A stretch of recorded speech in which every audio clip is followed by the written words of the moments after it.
Good evening. All right, we're good. We got a quorum. All right, we're good to go. All right, we call the meeting to order 7:04. This is Tom Sigia. I'm just kind of filling in. Why don't we review the minutes that Zach sent, the May minutes. I think everybody got a copy of those. They're actually the June minutes. I sent the May ones first by accident.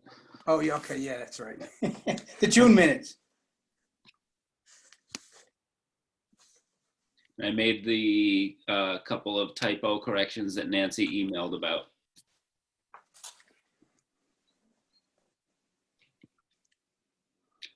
Oh, and under number 2, I accidentally put John Dwayne twice for making a motion and seconding a motion, but I couldn't remember who had actually seconded it.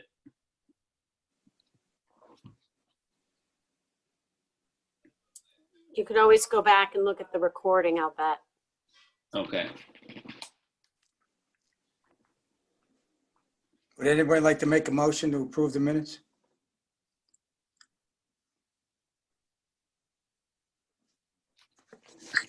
I don't know if I can make an emotion, but I would. That you, Damien? Yeah, sorry. All right, Damien makes a motion to approve the minutes. Tom will second. All in favor? Aye. Aye. Aye. All right, that passes. Becca here? I'm here. Yeah, Becca's here. Does she say aye? Yes. Yeah, she raised her hand. There was also a set of minutes that I sent that we had a combined NRAB and SAB meeting. I think you guys all got those. We only had a few SAB members there. We had myself, John, Rebecca, Jake, and the NRAB. We had John Rio and Laura Hewitt, and we had other participants. Helen was there, Ryan, Nancy, and of course Courtney was running it.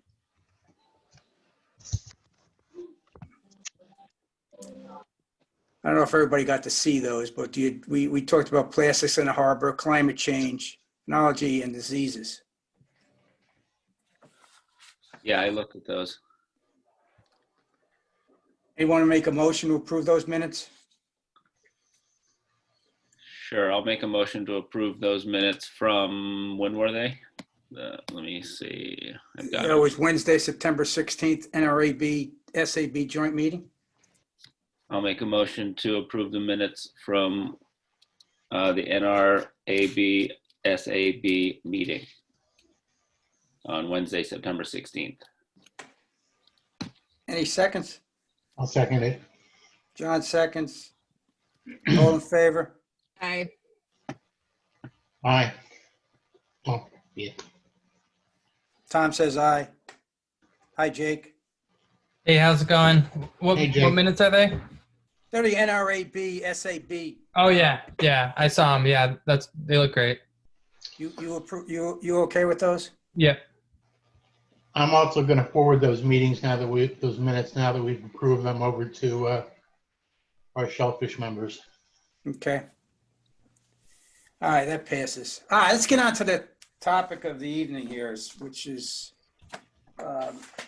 we gotta decide the board reorganization. We gotta decide on a chair, a new secretary, and any new alternate members. So why don't we start with the chair? Volunteers?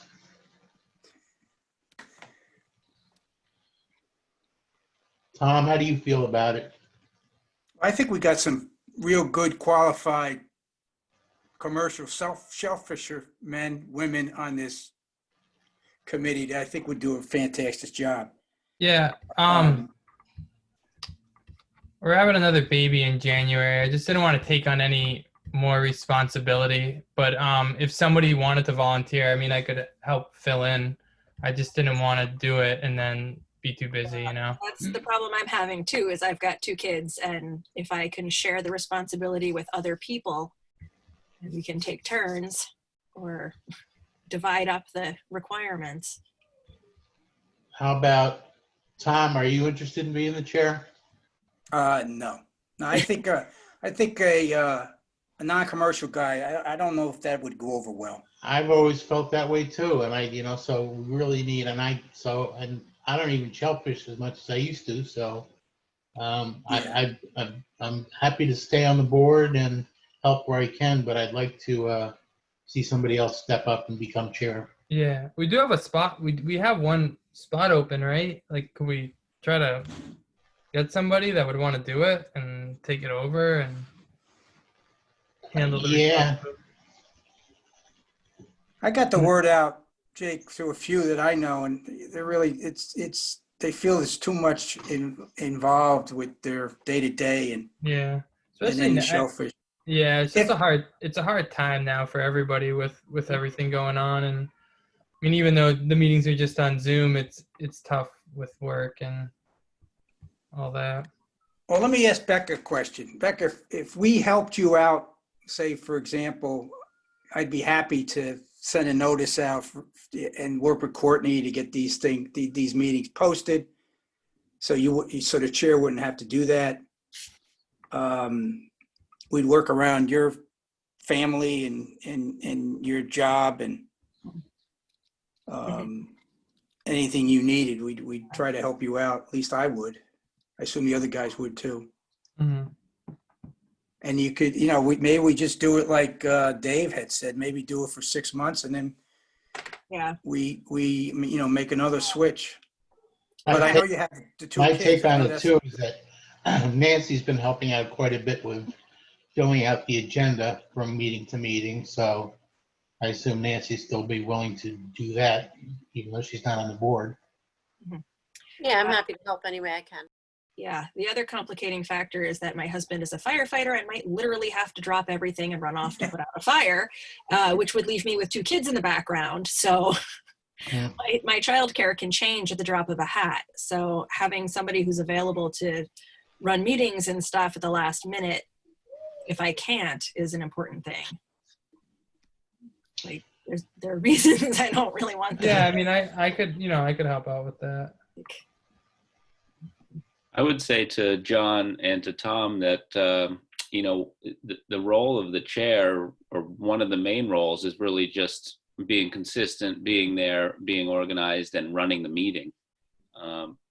Expertise or experience in the field of shellfishing would be a plus, but at the same time, just to facilitate the topics and to keep things moving, I think is just as much or more of an advantage than actual experience in shellfishing or actively shellfishing right now. So if you're inclined, I wouldn't be at all reticent to volunteer. Or try it for 6 months. Yeah, I mean, there's no regulation that says it can't be one of us, Tom. And I just can't do it because of, my vision isn't what it used to. It's harder for me to work on the computer than it used to be. You seem to do a good job on, organizing things and being able to control the microphone, as it were. So if you're up for it, it would be perfectly appropriate, even if it's just for 6 months. Give it a try. Yikes. The other thing is that you guys will need a secretary to do all the minutes. Yeah, it's definitely not going to be me. That's not me either. All right. So, yeah. Fair. And I asked, I don't know if I asked Nancy, I forget who I asked, but it would be nice if we could have a secretary that was an employee, but I guess that's just for regulatory boards, not advisory boards. Like the select board has a secretary that sits in at the meetings. So I think the suggestion was made, maybe we could find a volunteer just to do that, put out the word that, the Wellfleet's looking for anybody, senior citizen, whatever it would be, that could just sit on the meetings, take notes of what we're saying, and present them to us for the next meeting. That would be ideal. Mm-hmm. Well, that still leaves us short, like for instance, for today. I mean, just for the next meeting. Well, I mean, I can hang in there until we find someone to do it. I'll keep doing it. Thank you. Are you okay with that? Find somebody else. As long as Yeah, you're not going to quit on this on account of it. I really would like to find someone else who's willing to take it on. So I don't want to just drop it, but I'll do it as long as I need to do it. All right, I will take on, how about this? I will volunteer my services to figure out a way to post it where it needs to be posted, that we're looking for somebody. I'll talk to the senior center. I'll talk to everybody I can think of that might have a line on this. Anybody I can think of. And if you've got any suggestions about how to recruit somebody, I'm all ears, but I'll try to find somebody to do it. Great, thanks, John. Zach or Tom, do you know if the secretary has to be in person? I wouldn't have a problem reviewing the meetings and then noting and then forwarding, but I can't promise to make meetings. It's been really difficult. Yeah, I don't know about that actually.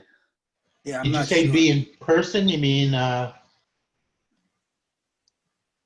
Because they're all you mean, recorded now. you're talking about reviewing them on Zoom afterwards or something, or on YouTube? Yeah, I guess. Yep.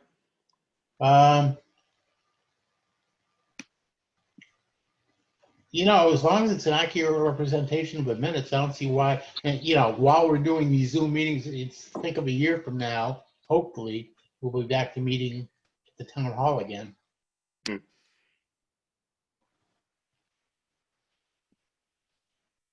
But I'm comfortable with that for the time being too.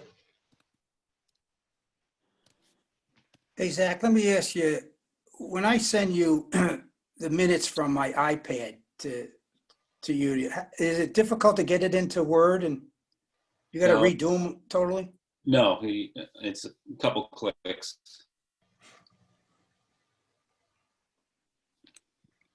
So it's not that hard, right? No,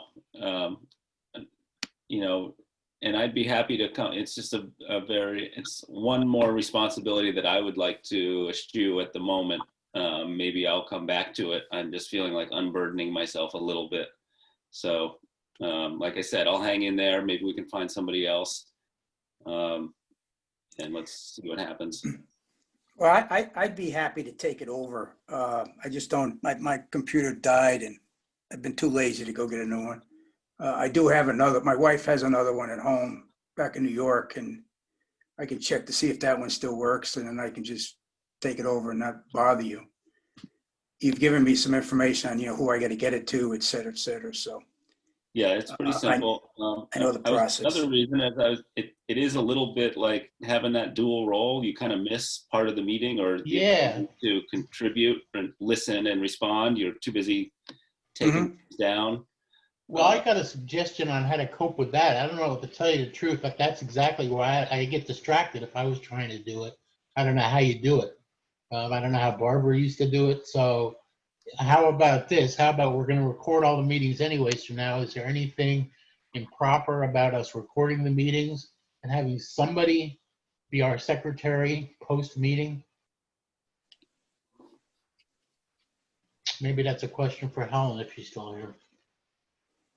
Yep, I'm here. So the real issue is that you can get somebody from at large if one of you can do it. You can do it from the audio. But the person who does it has to have some understanding of what the language refers to, as well as simply recording the votes. And my advice to you is, when you take actual votes, have somebody make a note of that at the meeting. That's easy. That's easy. But the topics of discussion, the Right. chair also shepherds you guys to keep on topic, right? In other words, the agenda is a very good starting place for a person that takes minutes. I took them for a couple of years, switching off of that man Guy. And then Barbara Brennisel took it over and took really good minutes. But Try to find somebody else besides you guys. And in the meantime, How yes, about- you can do it from the audio. So Zach, maybe, because I'd rather have you, it makes more sense for you to be engaged and focused on the meeting. So why don't you just not worry about taking minutes while we're actually live in the meeting? And then, unless you feel like it's more cumbersome to look at the Zoom link or the YouTube link after we're done. Yeah, that's more cumbersome. It's more Yeah, it's 4 cumbersome. hours of Yeah, meetings. all right. That's another Yeah, hour. you're right. You're Yeah. right. Well, so we're right back to where we started Well, again. listen, I'll just keep doing it right now. John, see what you can find. All right. Let's bring it back up at the next meeting. All right. I'll put the word out. All right, thanks, Zach. Yeah. All right, let's go back to the, let's go back to the chair. Any other thoughts? I could do it like in the spring, and in the meantime, if someone wanted to volunteer, if they had to miss a meeting, I'd run the meeting. But I really don't. I would really. I'm just really hesitant to volunteer right now. But I would take it on after a while. How about you and Becca sharing the duties, chair and vice chair or something?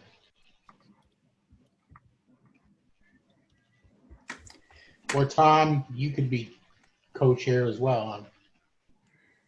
Guys, John, Yeah. Tom, can I speak? Yes, John? Ellen. Yeah, Go ahead, Helen. you need vice chair. Co-chairs aren't really legally kind of what you All do. right. But the vice chair and the chair can switch off if they feel like it. But the reason you need to have a vice chair voted on at the same time as the chair is in case somebody gets sick or can't show up or something, automatically that person gets to be the chair. And the chair really only has to do a few things, one of which is to set the agenda and make sure it's posted in time. And you don't even have to do the posting, but the chair has to set the agenda, right? That is like the most important non-meeting thing that the chair does. So my suggestion would be, and I don't want to volunteer anybody, but between Tom and Becca, how about one of you be chair and one of you be vice chair?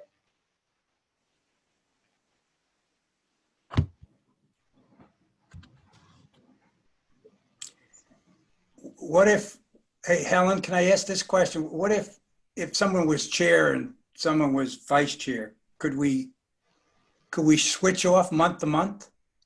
Meaning I take care of this meeting and then Becca takes care of November, then I do December, then Becca does January, and then Yes. Jake, then we call an early spring and Jake does February. Yeah. I don't see anything wrong with that. You're basically just deciding who's going to set the agenda for the next meeting. Yeah, there is one more thing. The chair under the open meeting law as revised, I think 2012, you all should be aware of the open meeting law and the conflict of interest law, but the last revision of the open meeting law has the buck passed, doesn't go, I can't talk English. The chair is responsible for making sure the open meeting law is obeyed. Now, why don't you just all do that? You know what I mean? The chair shouldn't have to remember every single thing in the open meeting law all by him or herself. But my advice to you is, if you want to switch off, simply at the beginning of, let's say, if you want to do it, swap off month by month. Okay, so let's say Tom's been the chair, and then you get to a meeting and it's Becca's turn. Just make a vote.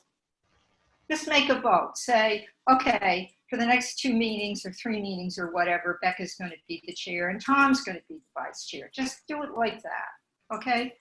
It's not hard. It's like one vote, right? Yep. No conversation, just do it. Or every 3 meetings. I mean, you guys only meet once a month roughly, so. All right. So which one of you is going to be chair next month?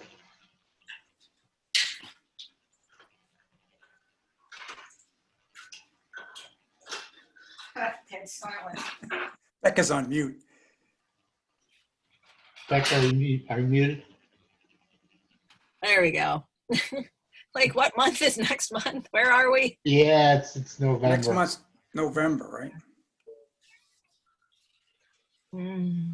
I could give it a try next month. Way to go, Becca. All right. Becca And then- is chair and Tom is vice chair. And then we need to vote on this? I move to elect Becca. You need to vote. Yes, I am voting. What we're doing. John's making a motion. I'm making a motion. I'd like to move that Becca Taylor become our chair and Tom become our vice chair. Second? Second the motion. Zach.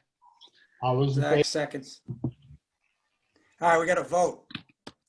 Aye. Can we vote on ourselves? There's 6 of us. Is there? Yes, you can Aye. vote on yourself. All right, What's that? one at a time. One at a time.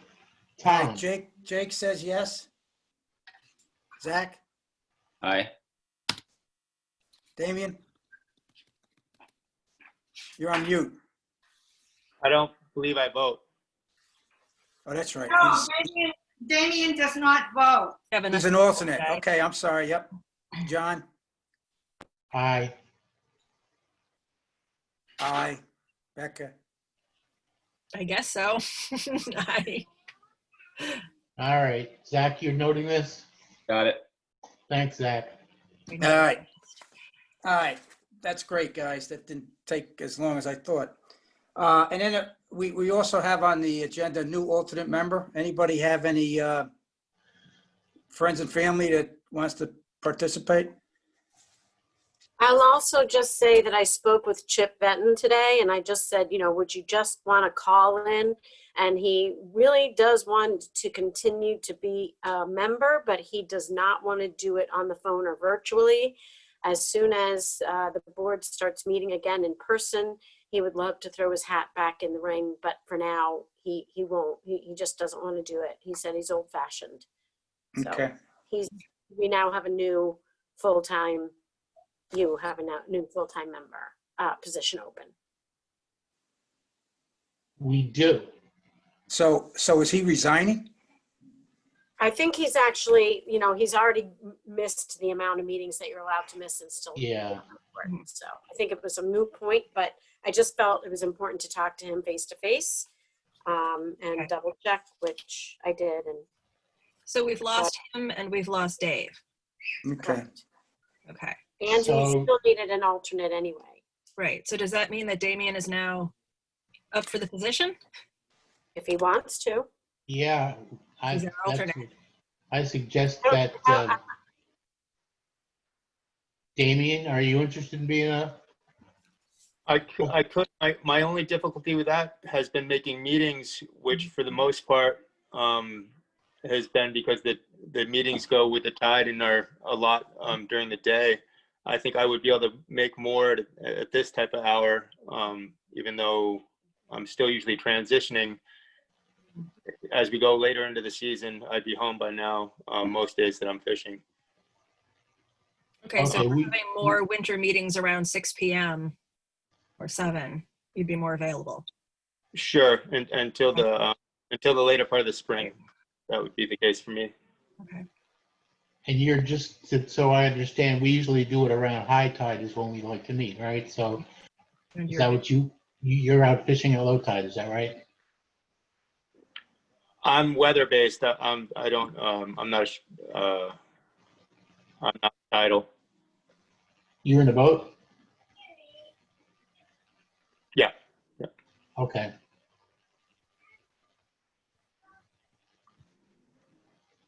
Well, that sounded positive. It's That he would like it's to up to be- you. If you're interested in becoming a full-time member, you know, Think about it. everybody's entitled to miss a meeting if you have to, but we'd like to schedule the meeting so that everybody can be there, obviously. Mhm. It's fine with me. Yeah, I guess I'm just pointing out that the last 3 meetings I missed, so I don't know that I'd be a reliable full-time member unless the meetings were more scheduled in the evening. And if that's agreeable to everyone else, I think I could definitely give the next 5-6 meetings consistency. Well, what do you guys think? I mean, we're going to be looking for a full-time member and an alternate anyways, right? Yes. Right now. So it's your choice. It's not going to stop us from looking for somebody. Sure. Yeah, I'd become a full-time member then. Yeah. All right. Somebody want Now, to I make a believe, motion? Helen, I believe that goes in front of the select board. Yeah, so Damien, just, do another application. You can do it online and say, I want to change from being an alternate to a regular. And we'll just, do it because you need to be able to vote. Okay. Okay. Great. Thanks, Damien. Okay. Let's move on to the, any other comments about the board reorganization? Are we good to go to the next topic? Absolutely. All right, Nancy, use of revolving fund dollars for the Barnstable County Grant Program. Yes. So were you able to read the memo that I prepared for the select board? Yes. Yes. Yes. Okay, great. So basically the RFP came out today, and that's a request for proposal. So Barnstable County sent it to all 15 towns on the Cape. They're going to do matching funds. So that's, probably their whole pot of money is only $15,000, but I don't think every town is going to apply. And we're going to put our best foot forward, and whatever we get, we get. But I'd like to be able to use the $10,000 that town meeting appropriated or told us that we were allowed to use from our propagation revolving fund for this effort and any other COVID relief type of combination propagation efforts that we might be able to do. For example, people have asked us about the oyster markets are down, but people are fishing for blood clams or bay scallops, and they have a bycatch of oysters. Might they be able, I'm talking about in the dragger fishery, might they be able to sell their oysters to the town for propagation to go to the recreational areas or whatnot? So I just would look to you guys. Do you think that this is a good use of $10,000 that came from the revolving fund for the department to spend to participate in the Barnstable County matching grant program and other COVID relief initiatives that, come up, like we did with the channel relay last year, relaying those quahogs out of there and paying fishermen $30 a bushel for them when there were no markets. We're never going to be as competitive as a market. And as long as there are markets, I'm glad that people are able to sell there. But what we're hearing is a lot of grant holders aren't able to move as many oysters as they have in the past. So this initiative will probably focus on oysters. I would make a motion that Shellfish Advisory Board support Nancy's idea to use $10,000 from the Shellfish Revolving Fund as COVID relief. And feel free to discuss. Yeah, I'll second that. That seems like an easy thing to support. Any additional discussion? Was this the only opportunity that's available for matching funds for this? The only one that I know of, yeah. Okay. Yeah. Okay. It's been in the works since COVID started. They got a national sea grant. Mm-hmm. So were you suggesting using all 10,000 towards this particular endeavor? That would mean that they would give the town $10,000, which when they have a $15,000 pot, I just don't think that's going to happen. So we'll match whatever they give us. We can also put in more if we think like it's going to really make a difference, or we can be creative and think of other ways. And of course, listen to the community. If anybody else has ideas, like some of the draggers came to us with ideas, we'd be more than happy to just do what we can. Especially when, it's going to benefit our wild fishery, especially for the recreational fishery, which is important because the recreational fishery has been very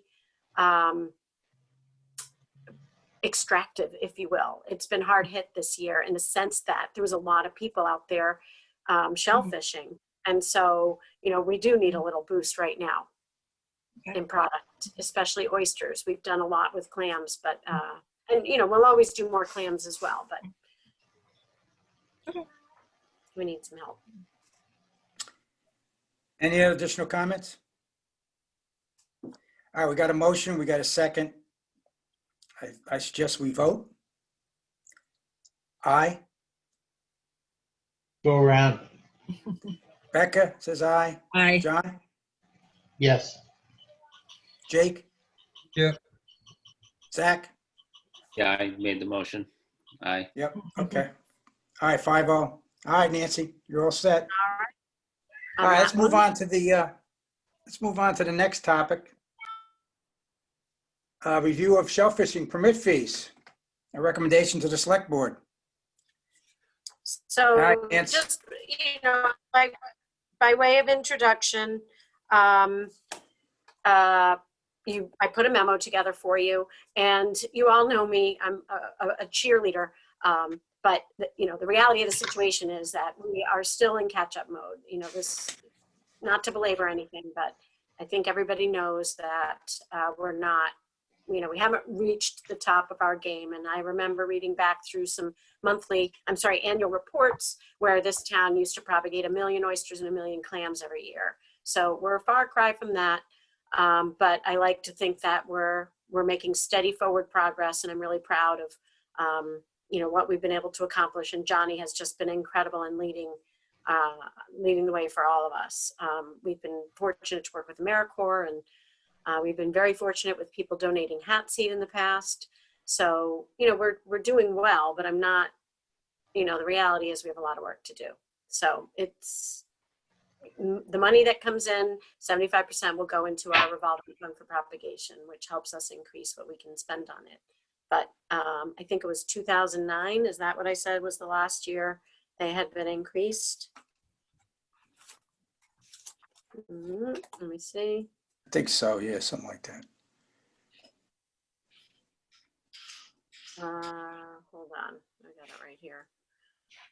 But the other thing is that, I guess I need guidance from you because on the one hand, we could use the money. On the other hand, I want to make sure that if we're charging more, that we are providing the resource for people and that they have a wonderful experience out there. So there's the balance that I'm trying to find. And let me just tell you, as I look on my other computer here, fees were last increased on April 12th of 2016. Excuse me for my bad memory. So about 4 years ago. It would be 5 years ago because it would go into effect for the 2021 season. But since we start selling on December 1st, that's why the process has to start now, because then it has to go to the select board for review, and then it gets put in the regulations, or you can leave it as is. I'm done. So, Tom, it's Helen. May I say something? Yes. Okay. So I didn't get on the job with this in 2016, but as John Dwayne may remember, when you guys who fish, I don't know how many of you have, if Tom has a permit. Tom, you've got a recreational permit or a commercial? Recreational. Okay, so here's the thing. It affects your finances positively or negatively when you recommend on this, okay? And some of the things that you guys vote on affect the whole shellfishing community, right? But for example, when you're voting, if you're aquaculturists and you're voting on whether or not to raise fees, related just to farming or just to fishing in the wild, right? It affects you, a smaller number of you. So in the past, to cut to the chase, all you have to do, because the select board needs you, and this is time honored and useful, is all you have to do is a disclosure and submit it to the select board and say, you know, you could just do one for all of you. Nancy could draft it, or haha, I could draft it, or you could look at one from days of yore. But the point is, you need to submit something because it does affect your finances directly, positively or negatively, in a more limited way than a lot of the other things you do. And it's harmless. Isn't, You know? and I don't mind doing it, but isn't everything we do affect our finances? Like, No. it's just a recommendation. It doesn't mean anything. It's just, Oh, yes, it does. Jake, I'm sorry to interrupt. Here's why it does. Helen, I need to interrupt for a minute. I believe they all did this last year. Zach, do you remember that? I think we did this. Yeah. Yeah, it sounds familiar. On your Yeah, we did. on fees. Yes. I think Yes. specifically on fees we did. Okay, well, if that's the case, then dig up those documents and, you know, find at least the date that you submitted them and mention that when you sent in your recommendation, just to have it be kosher, if you don't mind. Sounds good. Yeah, I don't mind. Okay? I don't mind. Yeah, you're voting on your own pocketbooks and, you know, it's fine. It's just not legal otherwise. Thank you. Okay, thanks, Helen. Nance, you think you can find that? You know what, we can ask maybe the town clerk to just, or maybe not her, she's slammed right now, but so, like, I remember you guys all turning them in and all being at the one meeting together. Yeah, So we had to just so we submit them. don't- We had to submit them. We submitted them separately. Yeah, each of you separately had to do one. And then Wrote a the- letter, right? No, it's just the 23B, something like that. It was a simple non-disclosure or disclosure, and then we had to sign it and we had to mail it in. Appearance of conflict of interest, I believe. Yeah. Yeah. And that you Forget- do vote on things objectively. Forgive me, it's not appearance of conflict. It actually affects the finances positively or negatively. All right, let me see if I can find it. Yeah, and just, You know, I wouldn't have gotten these. I just remember you guys going through it, and I specifically remember corresponding with people about it. Yeah. And So there- we just, I don't know who keeps those on file. the town clerk, I'm going to say one more thing. So, you know, this comes up regularly, and my recommendation to have it be the least possible pain in the ass is this. Draft one disclosure form, you know, one of you, Nancy, me, whoever, I don't care. I don't want to do it. And have it be exactly what applies to the situation, which is not different for all of you, right? It's just about this one thing, deliberating on and voting on a recommendation that will affect your finances positively or negatively about setting fees. That's all you have to do, okay? Does anybody remember when exactly that was? What meeting? I'm looking for it now, but it's going to take a while to find that. I can I'm try to- emailing Jennifer right now, and I'm copying Damien, Jake, John, Dwayne, Rebecca Taylor, Tom, and Zach. And I'm just going to ask her disclosure forms from SAB, RE conflict of interest. Thanks. Okay, great. Okay, so I'm not going to do that now, but I have an email and I'll send it out in the morning so that we can move forward. But I'm pretty sure that you guys did this, and if not, then you'll just have to redo the vote. Yeah, we did it. I know we did it. Yeah, I remember. All right, going back to the topic, do we have to vote on whether we keep the fees as is for 2021? Was that the motion? Well, I think we're just reviewing whether we want to change them, raise them, lower. I mean, probably not lower them, but yeah, I'll just start with the commercial. Well, Nancy, I definitely respect everything you're doing. I just don't feel like there's any way we could raise fees this year with the commercial guys giving everything going on. I mean, I'm happy to discuss maybe like the recreational permits. I don't even know where there's at, but yeah, I just feel like we can just like kind of move commercial aside. I mean, it's tough for a lot of guys, so I'd be really uncomfortable recommending agree that. with that, and I would say that perhaps recreational this year has had an influx of people because people need to get more protein out of the wild. That maybe I- people aren't just bored, but they're actually out there getting shellfish to eat. So maybe we ought to just keep everything neutral this year. I And think so. I think so Nancy, you too. are doing a fantastic job with increasing what's out there, but maybe this is not the year to raise fees. I agree wholeheartedly. I agree with that, absolutely. All right, so do we need a motion? I think we need a motion. A motion to keep. I'll make a motion to shelve that idea. How's that? I'm sorry, John, what's that? I said I'll make a motion to shelve the idea of raising fees. Is that what we're voting on? Yeah. Yeah, voting on whether to increase, decrease, or keep them the same. Yeah, I'll vote not to increase, decrease the fees. I move to keep the fees the same across the board this year. Second. You get a second. Any other comments or thoughts?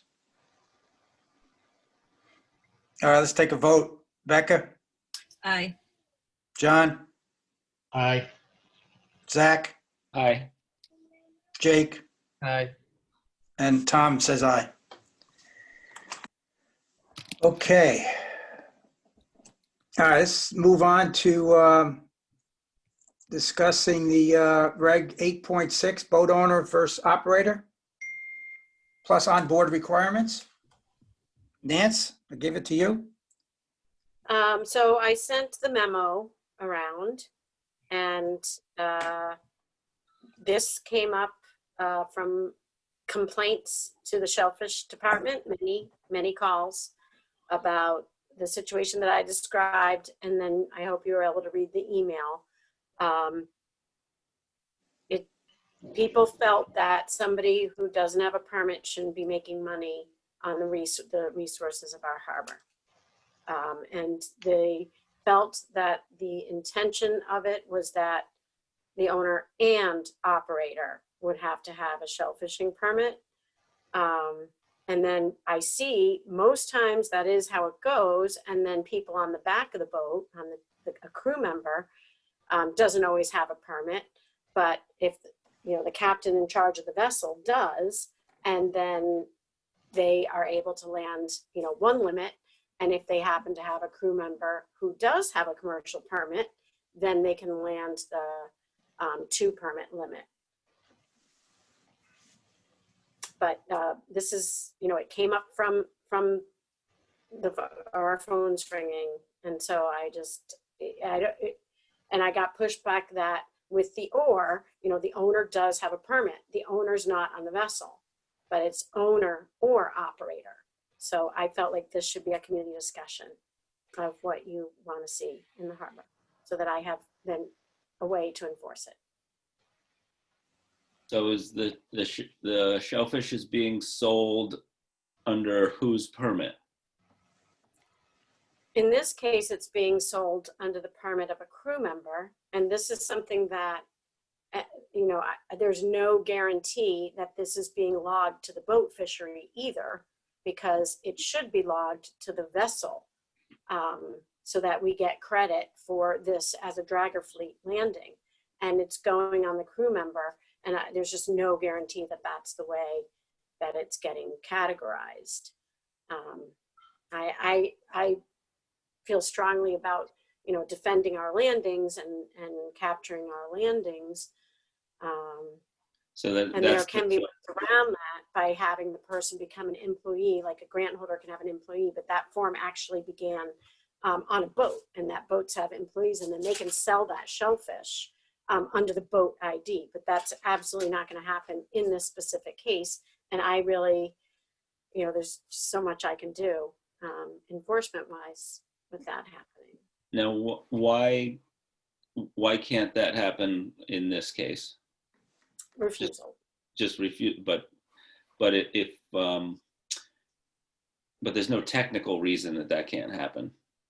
No, I mean, it's happening on other boats in the harbor, and it works well because then that product that's being sold is getting categorized to dragger, and then it gets categorized as as dragged product in Right. our harbor. So the two issues are getting it properly categorized to Wellfleet Harbor, and then seeing that if someone wants to profit off of Wellfleet Harbor, that they are licensed here.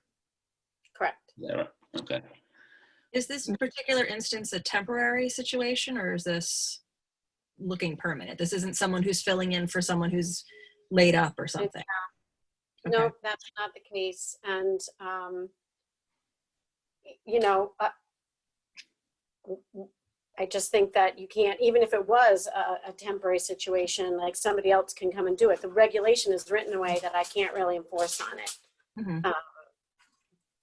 The way it's written. And I think that, you know, maybe there are you know, I think that the owner operator thing, like that the owner, something that was discussed earlier, was like owner operator would have to, you know, the owner would need to be on board the vessel every time. And I think the people don't, I think sometimes people want that, but then they recognize that if somebody's having an issue, gets hurt, they want to have somebody be able to run their boat. But that person should have a permit. Or even if they're just an employee, they would have to sell under the vessel's permit. Yeah, Like that the owner. happens already. Right. So it seems like a non-issue is someone just being Resident. It's just except not- I mean, they're taking advantage of that "or" in there. So our So job that is it's not, so that's why I'm bringing it to you guys. Do you want to change it to and? so Damien, you got a comment? I do. I had a, let me just make sure I'm not muted. I had a couple observations and comments.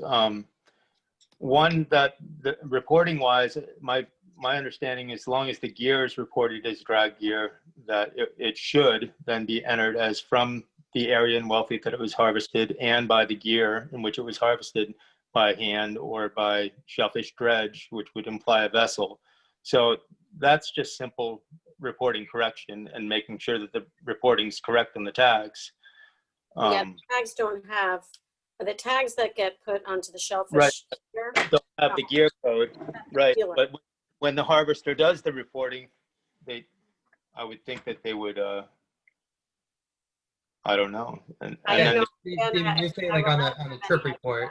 well, you have to enter the vessel, right? And No, it's not the vessel. it wouldn't be under the vessel, it'd be under the, whoever the harvester who reports the landing. But there is So a, if it's being There's tagged the underneath, vessel. in that safest form, there is a space for vessel. You can say no vessel, but Yeah, right. the vessel isn't associated with that person's permit, so I don't know how it gets logged. Then technically having the captain, who's just an employee, do it doesn't work either, as far as the reporting goes. Because if the owner of the vessel is the one handling the sale, receiving the check, and a crew member, even if be a captain, I mean, really what the town needs to do, and the state needs to back it up, is have a vessel license. As far as the reporting goes. I mean, we how do can have an employee, people that- Go ahead, sorry. unless they did something like the grants have, I don't know, how is it that a grant worker can report They have the same harvest, purpose. not a sale? They have the exact same thing. In fact, this began in the boat fishery, in the dragger fishery, this form, this employee form. Mhm. And I do, you know, we do have boats in the harbor that have people that have employee forms filled out, who also have commercial fishing permits with the town. You know, it's really about the, yeah, I mean, it's both things. I like to have our landings categorized correctly, and I don't have control over that with the tags that I'm seeing currently. And then just what do people want to see in somebody operating a boat? yeah, I'd like to hear from everyone on the board if you know about those two issues. Is should the person selling I mean, So What, I mean, the license is, you need to have a commercial license in Wellfleet, don't you? I mean, I guess in this case, that's the problem. I mean, what do we want to see? Yeah. And then also the reporting is the second issue. So I'm really curious as to why they're just refusing to get an employee card. Are they trying to keep a card in another town also? Like, what would be the reason to just not, because we want to make sure that this is reported in our town because it's our fishery. So why won't they agree to just do that? And then the whole problem is gone. It's really the owner of the vessel that has to decide to do the paperwork. Mm-hmm. isn't with the monthly trip reports, isn't there a space that says like aquaculture or like wild harvested? Not sure. But yeah, so but anyway, so Nancy, as it's enforced right now, what does it look like? Like someone can run the boat who doesn't have a license, and as long as someone's on the boat who does have a license, they can fish. And that's really what we're getting at, whether we should change that or not. Is that correct? So right now there's an unlicensed captain and a licensed crew member, and the boat it has a home port of Wellfleet, which is what our regulations say. Yeah. In order to be fishing in this harbor, the boat has to be home ported here and documented as But the licensed person is not on the boat? The licensed person is on the back of the boat. Oh, okay. Okay.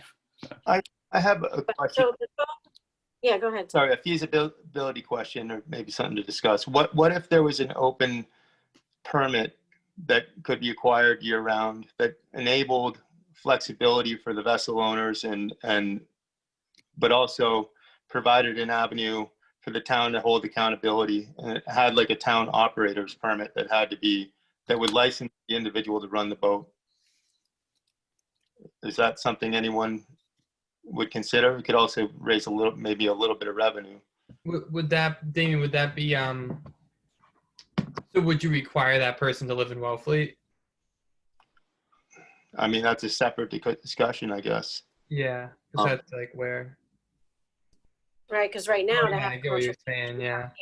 But on a grant, is it required? I mean, I think the avenue to have either already exists.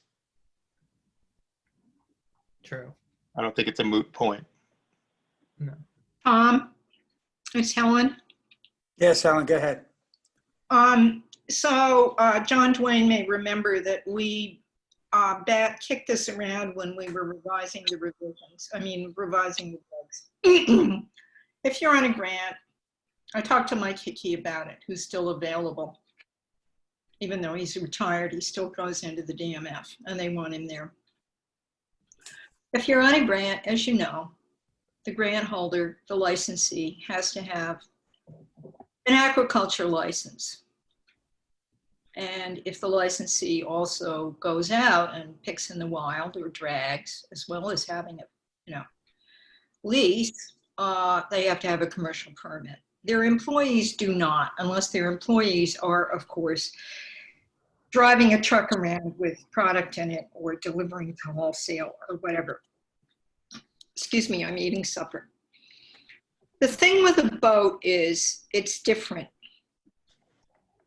It's out there, it's less easily enforceable. And when we were talking about it, and there was kind of a feverish thing, which somehow didn't get into the minutes, although Nancy, as you and I had an exchange about it, a lot of times the final form of the regulation was our gesture towards having the information in the minutes. That language went in there. And there were some drafts, you see, that would come before that we'd be looking at. So, what's different about a boat is this. There has to be somebody on board who has a commercial permit, because they're out there moving around landing the shellfish, harvesting the shellfish, and handling it. When I spoke with my Kiki, and this is under, if one of you wants to bring it up on your computer, it's chapter 130, section 80. There's language about, the person who's the, owner of the boat, the captain, the owner of the boat has to have a permit for shellfishing. And we stuck in operator there because there has to be somebody responsible on board. I agree with Nancy, or what I took from my exchange with Nancy previous to this meeting, that if you stick "and" in there, it would cover it. It's a little stricter than the state, but we can be stricter if we want to. And very often the owner of the boat is the operator. Operator is different than employee. An employee might be operating the boat, steering it around and stuff, but not really doing all the decisions, making all the decisions that you have to make, which you don't make in the same way when you've got a lease, which is stable, it's in one place, it's got its problems, and whoever's named to the lease is responsible for bad behavior. That's much more clear. If I could comment to that, Helen, I just feel that the reason that grant holders are able to have employees that don't reside in the town is because they need the flexibility to have those employees. And it may seem like an easy job to just jump on a boat and operate the machinery, but I'll guarantee that it's much less easier than you're interpreting. Vessels are hard to come by, and there's not a lot that don't have their own vessels. The reliable ones tend to, move quickly up the ladder, have their own boats, and are running their own businesses. And so I, unfortunately, kind of end up seeing this as a restraint to the dragging fleet and well fleet. As much as it may be that other draggers are complaining about the situation right now, it could quickly be themselves in the same hardship. I don't know that that really fully describes the current situation, but I can see it being a situation. And I hate to codify something that could be avoided, if it can be avoided. But do you agree that the operator should definitely have a commercial permit? I agree that the operator should have a permit of some type and have some kind of, there should be a way from the town to regulate the operator. As it stands right now, the operator has nothing to lose. It has no permitting from the town, no acknowledgement. That's hitting the nail on the head. So then I go and enforce if they're over the no drag line on the guy who's on the back of the deck, It's not him, but that's who's going to have to respond for it. It needs to be addressed. I think there's something that the town can remove. Yeah. So can we create a new class of licensing specifically for this type of a situation where the boat has, how are you describing it? How the boat would have its own licensing? Permitting.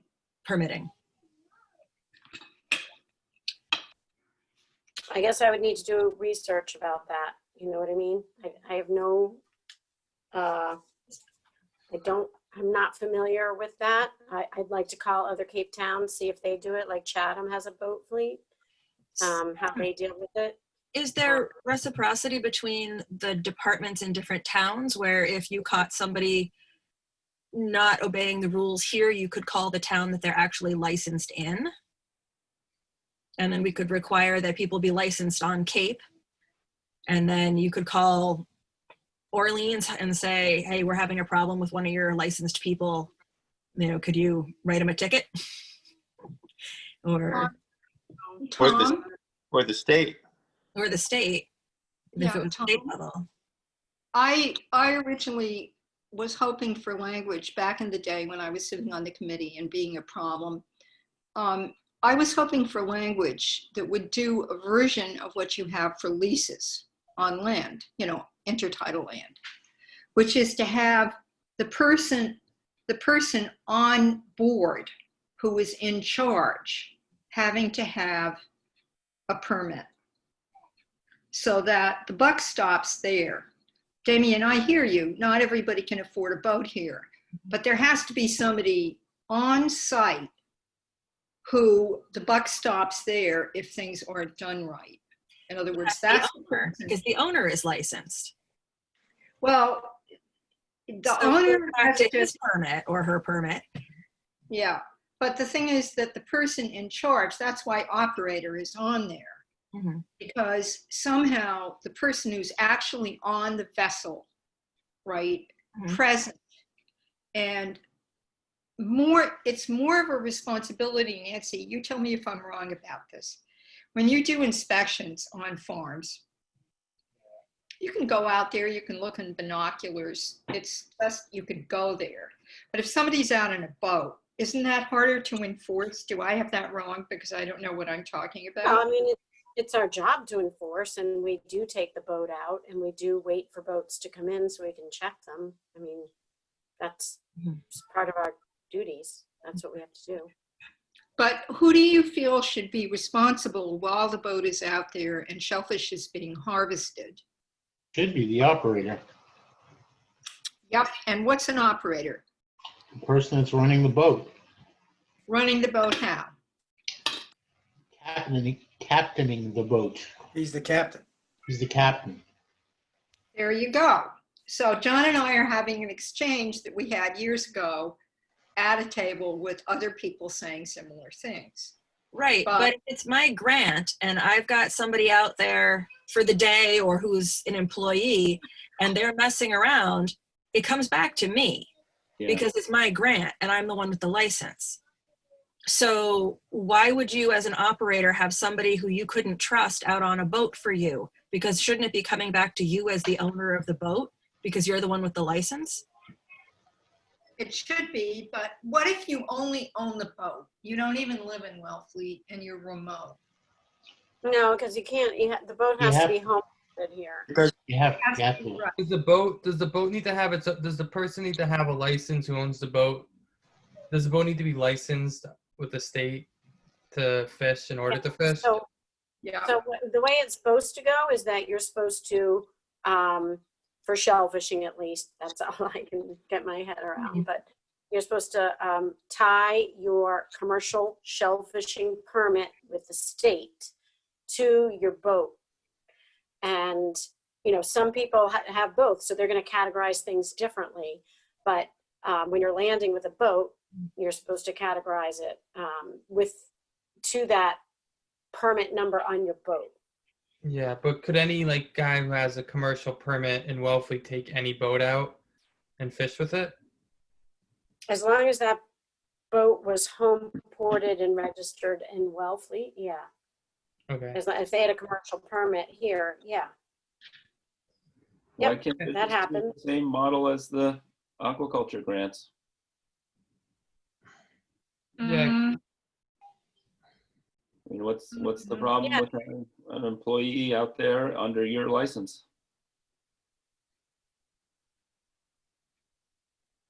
Doing what you tell the employee to do.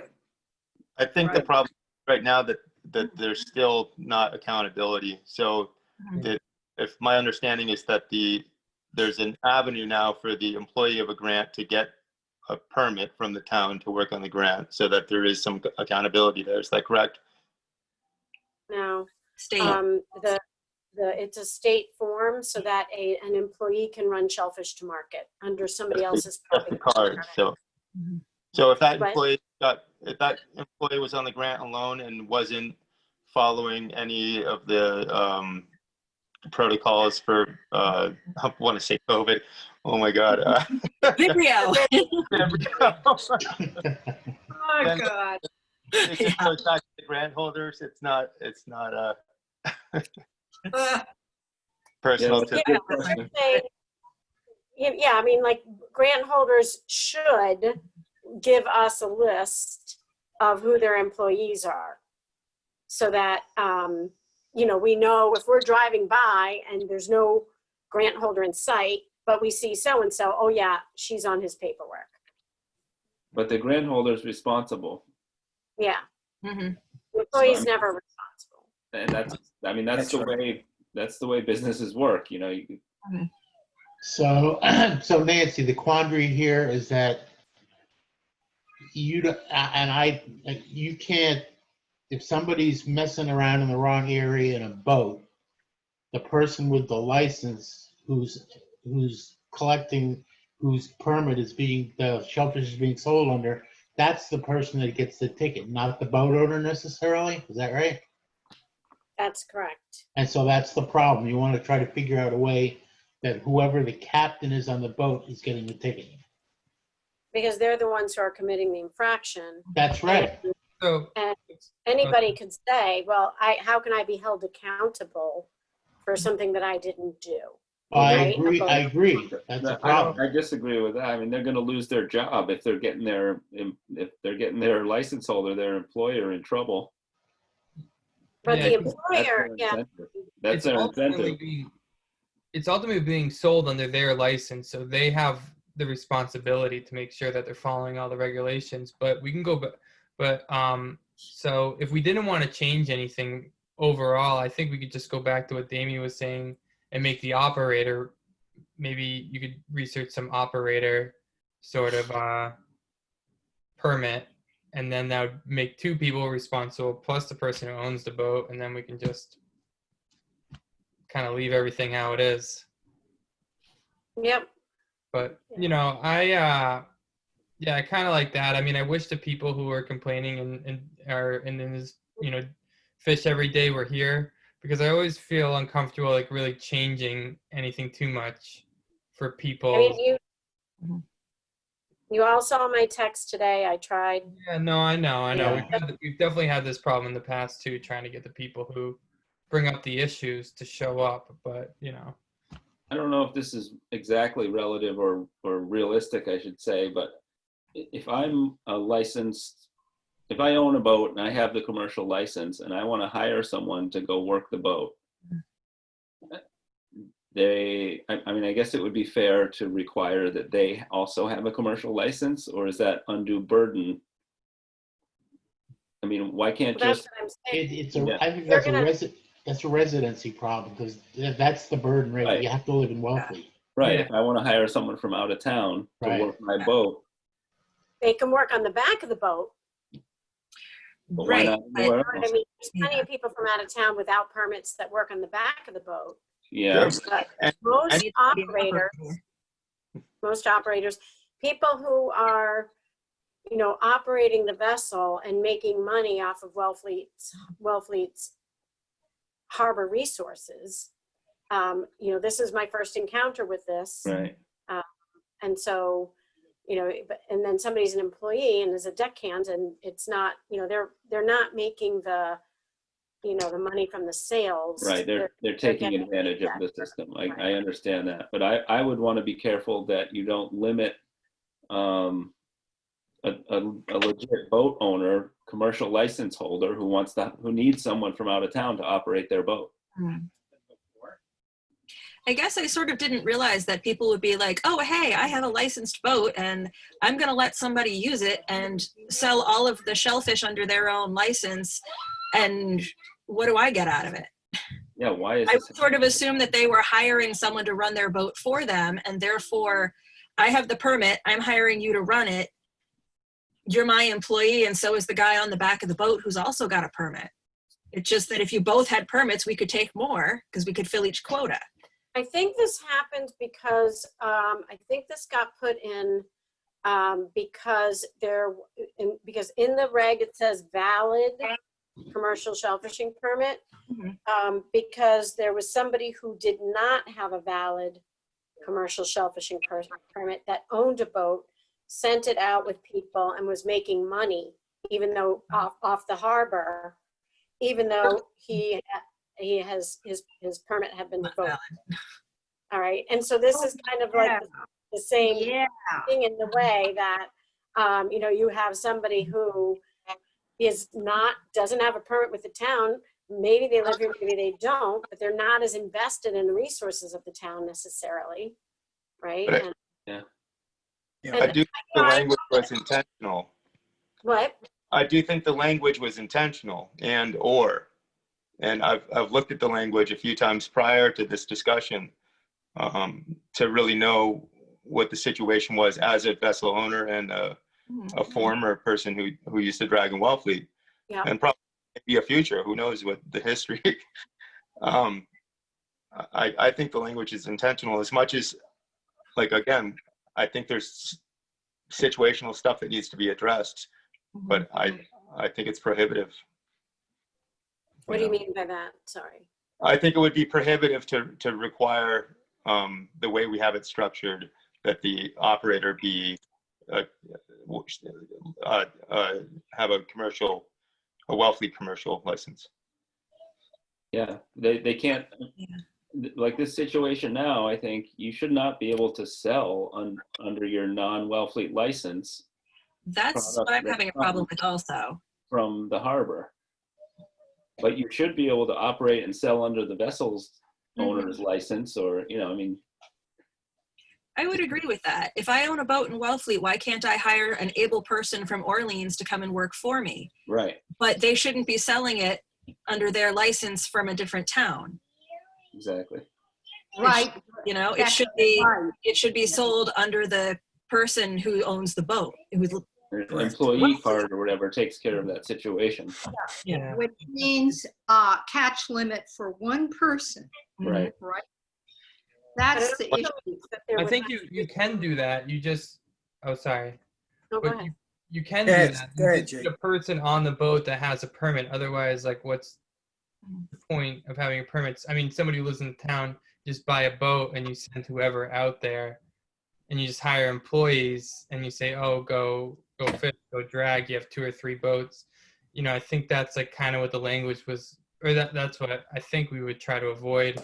At least with the way it is, you have to have somebody who at least has a permit on the boat, even if they're not running the boat. Somewhat. So maybe there'd be some additional language that would go in, like, any vessel engaged in shellfish harvesting in Wellfleet Harbor, all catch needs to be sold under the boat's, boat's permit. I don't know, something like that. The vessel. Unless there was a second properly licensed person, then the catch limit, then it's different, right? It's still supposed to go onto the vessel. Oh, So this right. is getting a little bit into the reporting Okay. stuff. Okay. Yeah. Um, Well, maybe other towns have a model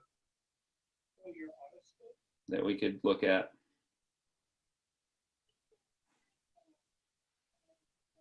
It's a good question.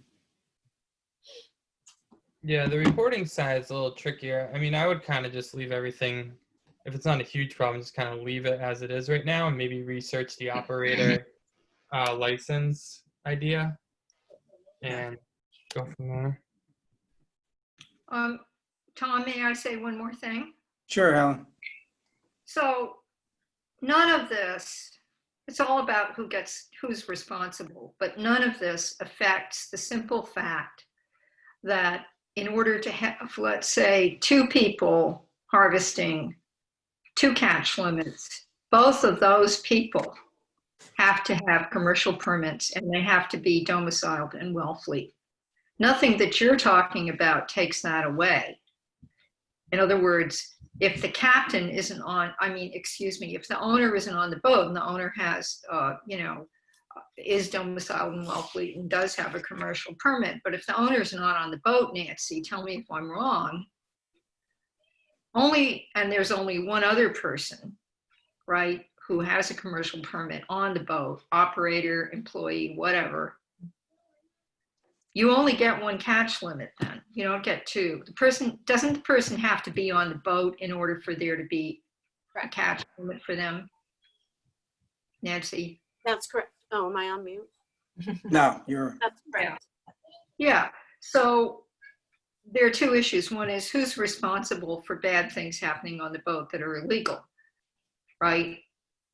And the other issue is much simpler, which is what I just said. And that's clear, and that doesn't have to be in the regulation. It's just in another section. somewhere, right? Sorry, say that again? Well, the two issues are who's responsible for things going right on the boat, Correct. right? And that- And this regulation tried to address that. But the other issue is much simpler. If you have a person with a commercial permit, they have a very specific catch limit. If you have up to two, they can each do a catch limit if they're on the boat and they have commercial permit and they're domiciled in Wellfleet, right? Yeah, not That's exactly that cat, but yes. Yeah, that's another, Landings allowed. yeah, there, thank you. Okay.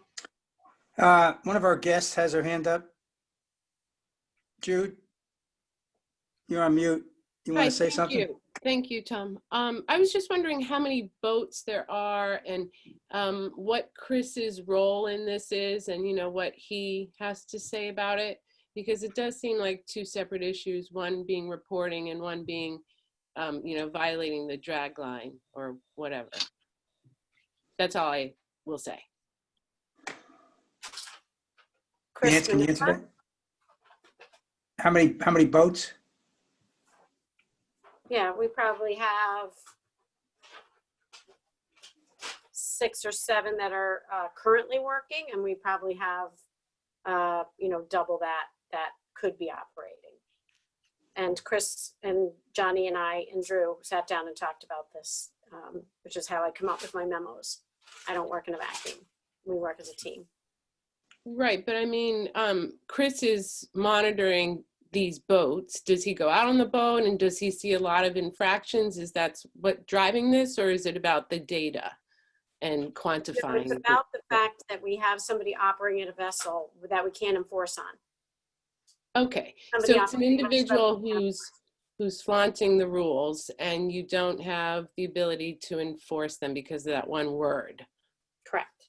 I wouldn't say flaunting the rules. There's nothing prohibiting them from doing that right now. Okay, so as Damien was saying, it seems situational, so I think we should just be careful before changing the regs, that's all. All right. Hey, moving forward. We've been talking about this for 35 minutes. Nance, you think you can check with some of the other towns around and run it by them and see what their advice and counsel is? And I'm going to research operator permit tied to the vessel, and I'm going to see if any other towns with dragger fisheries, how they do it. All right, great. Any other comments from the Shellfish Advisory Board? All right, great. Thank for the you. discussion. I That was appreciate good conversation. it. Yep, good ideas. Next topic is update from the intern on the plastics in the harbor project. I'm not sure, I didn't see Ross on. Ross, are you on? He probably couldn't make it because of his I job. saw somebody with a 207 phone number. Yeah, I saw that too. I thought that might have been him. I think that's Laura Ludwig from Center for Coastal Studies about the. All right, let's move to the next topic, plastic studies from Woodhull fellow. Is that? Yeah, so I sent that email on the email exchange, and I just wanted some feedback on that. I know, you know, Ross and Zeno have been working hard this summer trying to investigate single-use plastics, and more from an operational perspective, and this is more from a biological perspective of what kind of microplastics might be found in shellfish in our waters. So before I just wanted to bring it to you guys since you have been invested in the plastics discussion.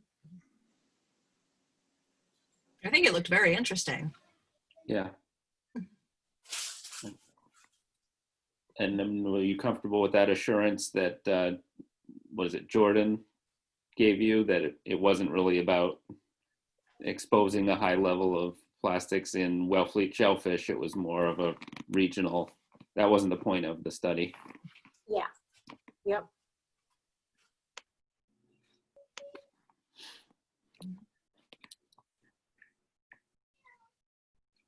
It looked good. I think we should follow up on it. All righty. I agree. I'll do that tomorrow. I'll keep you, you don't need to vote on it or anything. I just wanted to Yep. run it by you guys before I just went off with it. All right, great. Great. All right, last topic.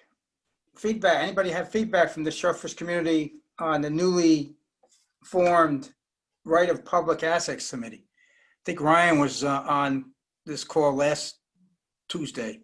I don't know. I didn't see him on tonight, but anybody got any comments on that? Yeah, I do, because I went to their last meeting and Ryan did too. And I also had some really good exchanges with the chair, who is going to be committed to trying to schedule meetings so that people in the shellfishing community can show up. And they're getting their feet under them.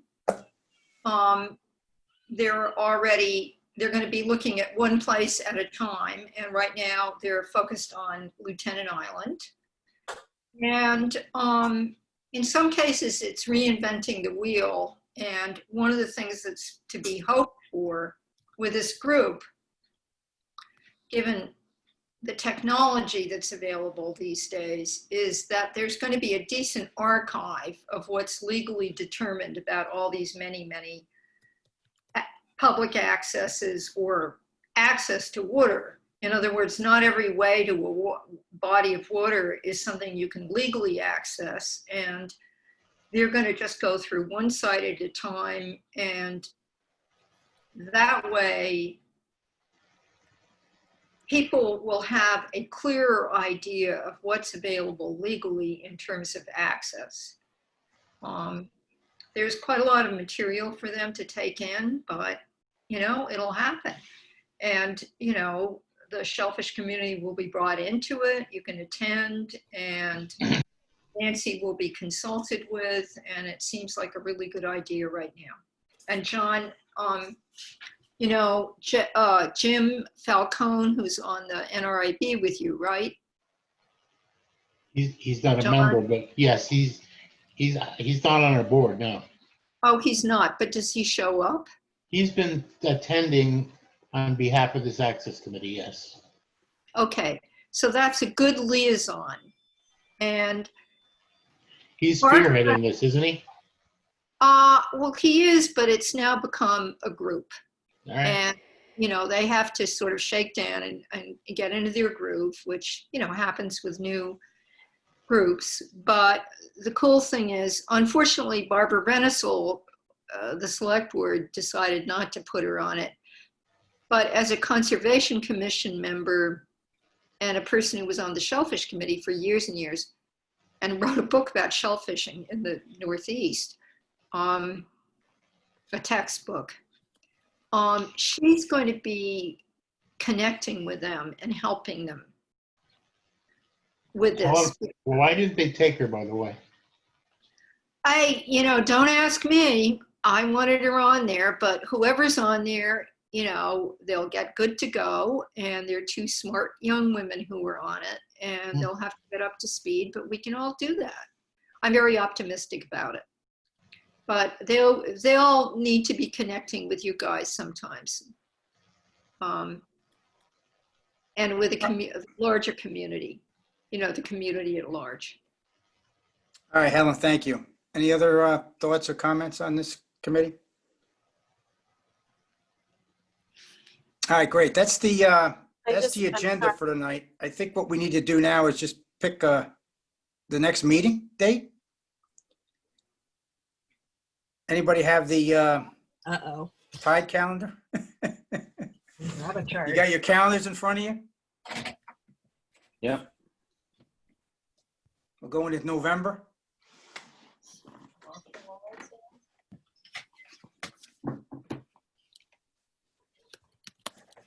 I think we decided that we'd have a meeting at 7. Could we aim for 6:30 maybe? Damien, 6:30, okay? It's getting Yeah, that's darker that's fine? It'll be like a 45 minutes darker by then. Yeah. All right, 6:30 is Well, fine. if it could be 6:30 instead of 7. 6:30 is good. Okay.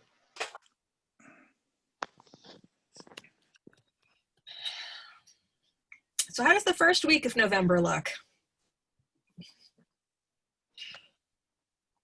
Yeah, looks good.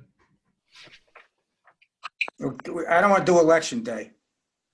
That's a good point. I can't do, not that it matters, but I can't do most of that week. Maybe about, Monday. Maybe like the 10th? The second week there, the 10th? The Tuesday? Or is that a select board meeting? Select board meeting. Wednesday, it looks like a 0.3 tide at 1:24 in the afternoon. Wednesday's Be good. ready. We could do by It's a 6:30. holiday.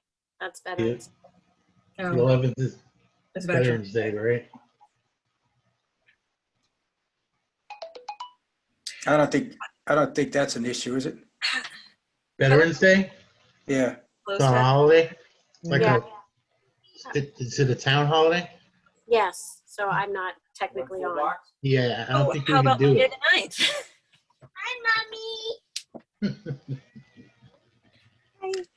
How does Monday the 9th look, guys? Sounds good. I'm good. The 9th? The 9th, The 6:30. 9th? Sounds good. Monday the 9th at 6:30. Okay. Right. Who's gonna come up with the agenda? So you I can put work the with vote Nancy on it. back on. Yep. All right. Help Beck out. I and Nancy can work on that. All right. Okay, I get make a in your, motion to adjourn the meeting. Oh, yeah. Oh, yeah. Yeah, you Second. got seconds. Second that. All right. Hey, thanks, everyone. Yeah, That was good great. meeting. See you Thanks, guys. everyone. Okay, hey guys, get in your disclosures, please. Please. Disclosures. Disclosures. Yes. All right. All right. Thank you all. Thank you. Have a good night. Yeah. Bye.